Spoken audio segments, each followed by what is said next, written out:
ಅರಸೀಕೆರೆಯ ತಾಲೂಕು ಕಚೇರಿಯಲ್ಲಿ ಕನಕದಾಸ ಜಯಂತಿ ಆಚರಣೆ.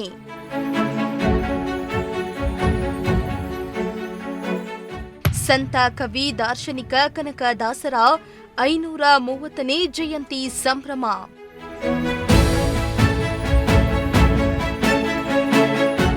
ಇಂದು ನಾಡಿನಾದ್ಯಂತ ಸಂತ ಕವಿ ಕನಕದಾಸರ 530ನೇ ಜಯಂತಿಯನ್ನ ಅತ್ಯಂತ ಸಂಭ್ರಮದಿಂದ ಆಚರಿಸಲಾಗ್ತಾ ಇದೆ.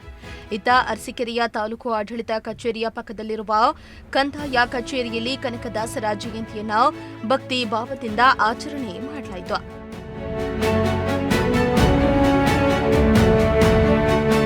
ಕಂದಾಯ ಕಚೇರಿಯಲ್ಲಿ ಕನಕದಾಸರ ಜಯಂತಿಯನ್ನ ಸಂಭ್ರಮದಿಂದ ಆಚರಿಸಿದ್ದು, ಕನಕದಾಸರ ಫೋಟೋಗೆ ಪುಷ್ಪನಮನ ಸಲ್ಲಿಸಲಾಯಿತು. ಕಾರ್ಯಕ್ರಮದಲ್ಲಿ ಮಕ್ಕಳು ಕನಕದಾಸರ ವೇಷ ಧರಿಸಿದ್ದು ವಿಶೇಷವಾಗಿತ್ತು. ಈ ವೇಳೆ ಶಾಸಕ ಕೆಎಂ ಶಿವಲಿಂಗೇಗೌಡ ಮಾತನಾಡಿ, ನಮ್ಮ ರಾಷ್ಟ್ರದ ಸಂವಿಧಾನದಡಿ ಎಲ್ಲಾ ಜನಾಂಗದವರಿಗೂ ನಿಗಮ ಮಾಡಿದ್ದು, ನಿಗಮದ ಮುಖಾಂತರ ಸರ್ಕಾರದ ಅನುದಾನ ಎಲ್ಲಾ ಜನಾಂಗದ ಫಲಾನುಭವಿಗಳಿಗೆ ಸಿಗುವ ವ್ಯವಸ್ಥೆ ಸಂವಿಧಾನದಡಿ ಸಿಗ್ತಾ ಇದೆ. ಸರ್ಕಾರದ ಸವಲತ್ತುಗಳು ಹಂಚಿಕೆಯಾಗಬೇಕು ಎಂಬ ಸಿದ್ಧಾಂತದಲ್ಲಿ ಮಾಡಿಕೊಂಡು ಹೋಗ್ಲಾಗ್ತಾ ಇದೆ. ಕೆಲವರು ಇದನ್ನ ವಿರೋಧಿಸ್ತಾರೆ, ಕೆಲವರು ಪ್ರತಿಪಾದಿಸ್ತಾರೆ. ಹೀಗಾಗಿ ಈ ದೇಶದ ಆರ್ಥಿಕ ವ್ಯವಸ್ಥೆ ಎಲ್ಲಾ ಜನಾಂಗಕ್ಕೂ ದೊರಕುವ ರೀತಿ ಕುವೆಂಪು ಅವರು ಬರೆದಿರುವ ಪ್ರಕಾರ ಸರ್ವ ಜನಾಂಗದ ಶಾಂತಿಯ ತೋಟ ಎಂಬಂತೆ ಹೀಗೆ ದೇಶ ಮುಂದುವರಿಬೇಕು ಎಂದಿದ್ದಾರೆ. ಇದನ್ನ ಜಾತಿ ವ್ಯವಸ್ಥೆ ಒಳಗಡೆ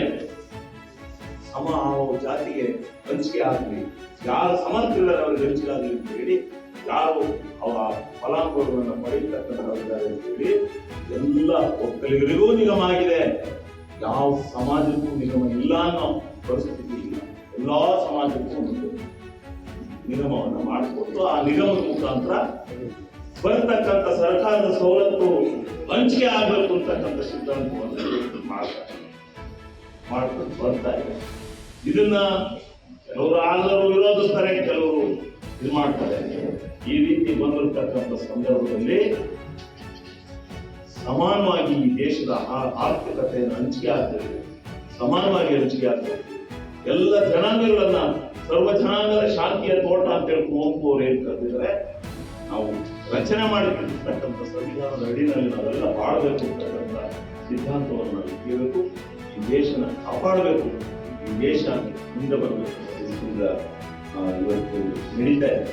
ಇನ್ನೂ ಮಾತನಾಡ್ತಕ್ಕಂಥದ್ದು ಬೇರೆ ಇದೆ, ಮಾತನಾಡೋಣ, ಇದಾಗಬೇಕು, ಇದು ಚರ್ಚೆ ಆಗಬೇಕು, ದೇಶದಲ್ಲಿ ಎಲ್ಲ ಆಗಬೇಕು. ಈ ವೇಳೆ ತಹಸೀಲ್ದಾರ್ ಸಂತೋಷ್ ಕುಮಾರ್, ಕರ್ನಾಟಕ ರಕ್ಷಣಾ ವೇದಿಕೆ ನಗರಾಧ್ಯಕ್ಷ ಸಂತೋಷ್ ಕುಮಾರ್, ಕುರುಬ ಅಧ್ಯಕ್ಷರು, ಮುಖಂಡರುಗಳು, ಕಾರ್ಯಕರ್ತರು ಸೇರಿದಂತೆ ಅಧಿಕಾರಿಗಳು ಹಾಜರಿದ್ದರು. MD Nasir, Prajashakti TV, Arsikere.